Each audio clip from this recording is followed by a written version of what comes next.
Right. Well, you know all about hard work and talent and everything it takes to fight for a championship belt.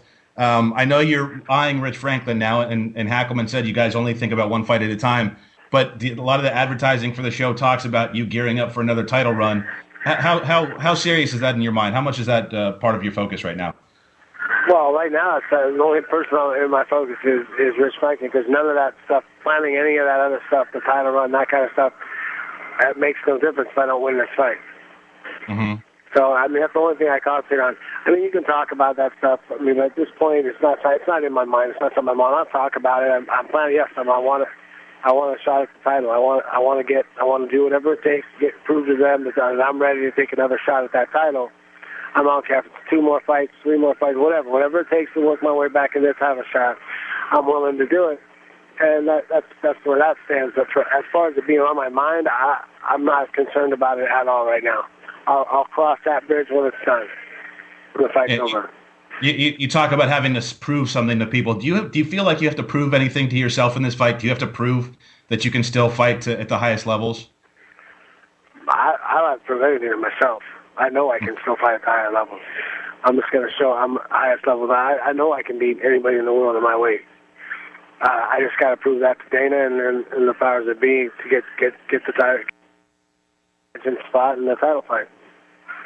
You know, I actually just rewatched your fight with Shogun before doing this interview, and you were doing really good in that fight until he landed that punch. It was pretty even to that point. Did you feel comfortable in there during the 4.5 minutes?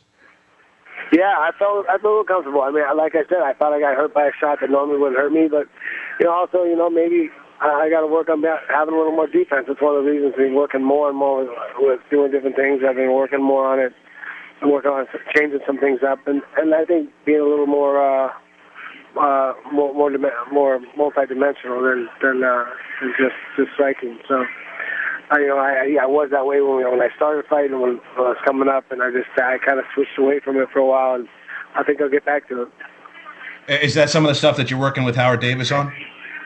Some of the stuff I'm working with Howard Davis on, and some of the stuff I'm working with Sam Henson on. Just a lot of different things. Yeah. Some of with Scott Epstein on, So. Let's talk about Franklin here. Southpaw, not a lot of power.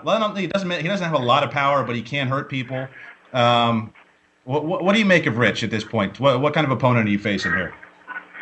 I think a skilled opponent, but a guy that's going to run into a lot of trouble with me. I'm going to try to get him in the position. He's going to try to outpoint me and move around, I'm guessing. And I'm going to try to get in there and make him exchange with me a little bit. How do you like fighting southpaws? Have you fought a lot of them throughout your career? I don't recall it too many. No, not too many. But I used to spar. When I started, I sparred. When I started doing kickboxing, we had 3 southpaws and three right-handed spar partners. So I was just as easy for me as like a southpaw as it was right-handed. And there's, I can lead with my right a little more. It's a little more, accepted to lead with your right hand, which always makes me happy. Yeah, exactly. And there's some different techniques that I like to throw that work well against southpaws.